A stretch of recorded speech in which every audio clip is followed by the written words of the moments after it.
Ron throttles up. He's on a record-breaking pace. We could tell he was really picking him up and putting him down. With his pit crew holding their collective breath, Ron hits fourth gear, flying at 175 miles an hour. If he's going to break the 200-mile-an-hour barrier, he's got to hit that nitrous booster now. And he does. 3/4 of the way across the mile-and-a-half track, Ron's still on record pace. But suddenly, there's trouble.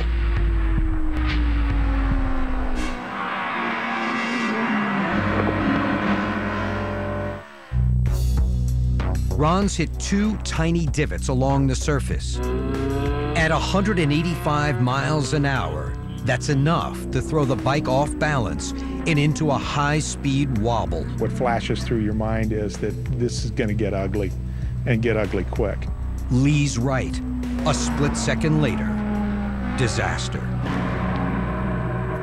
I saw Ron kind of leap up in the air and then come off the back of the bike. And the bike started dragging him at speed. This had to be 175, 180 miles an hour. But what you can't see is Ron's right racing boot wedged in a seat bracket. He's tied to the out-of-control bike. It looked like one of those old-time Western movies where the guy gets shot out of the saddle, and as he falls, the boot gets hooked in the stirrup, and the horse drags him along. Ron twists, trying desperately to free his boot. Mercifully, it works, and Ron rolls to a violent stop. I jumped out of the truck and ran over to him. It had pretty well burned through his leathers in several spots. It had taken his face shield off. His eyes and his nose and his mouth were packed full of dirt. Ron is dragged nearly 1/4 mile across the desert floor. At 180 miles an hour, the friction makes it feel like he's skidding on the face of the sun. Thanks to his thick racing leathers, with armor protection in the knees, elbows, and shoulders, Ron walks away with only a minor case of road rash. Thank the Lord that I'm still here. Minor injuries, not too bad. I do plan to run again. I still want to get the 200-mile-an-hour record.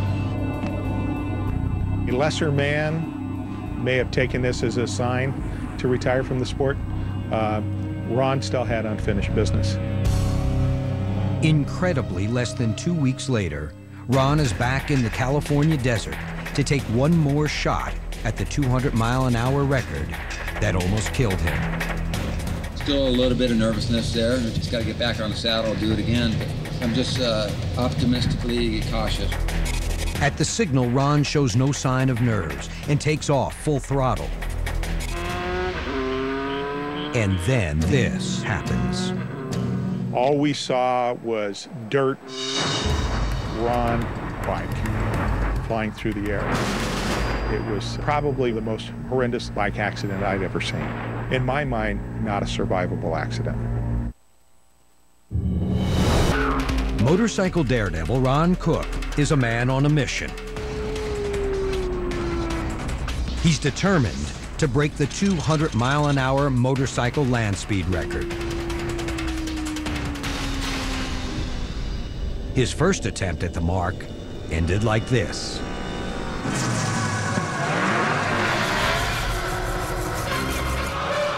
To everyone's amazement, Ron walked away with just a bad case of road rash. Now, just 2 weeks later, he's at another organized speed trial, this one in El Mirage in the California desert, revved up for another run at the record. But Ron's concerned about the track's surface. Dirt here is all broken up. I don't like riding that loose stuff because it can get kind of squirrely.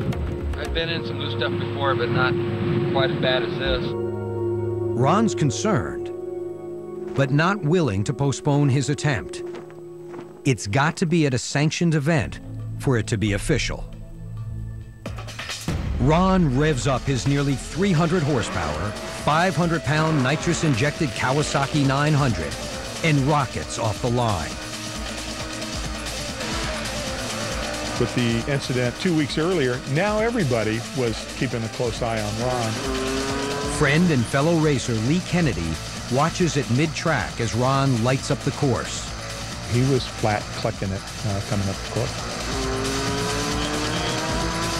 It appears to be a record run.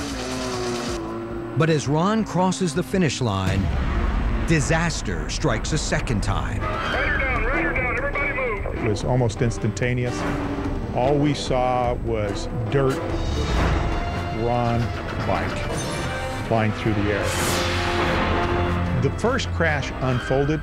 The second crash was just instant violence. The problem starts when Ron hits that loose patch of salty sand at the end of his run, causing the tires to lose traction and the bike to go into another high-speed wobble. Ron is launched off at 200 miles an hour. The bike disintegrates.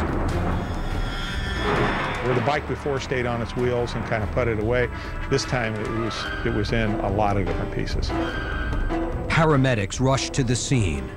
This time, Ron doesn't walk away. Ron wasn't moving. You could tell that some of his parts were not pointing in the right direction. Our immediate concern was he breathing? Is he alive?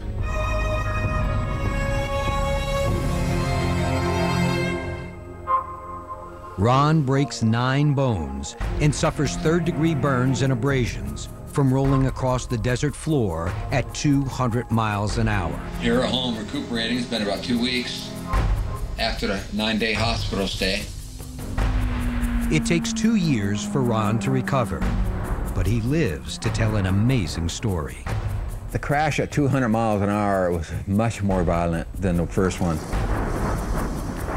On the first crash, when I jumped off, I was trying to separate myself so that I would let the motorcycle go ahead of me, but what ended up happening was I ended up getting dragged on that one.